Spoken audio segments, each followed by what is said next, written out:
filmezi?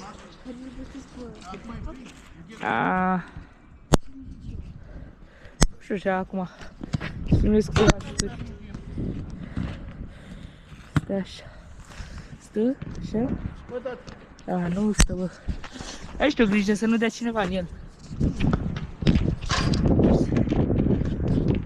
Nu prea stă pe ăsta, bă.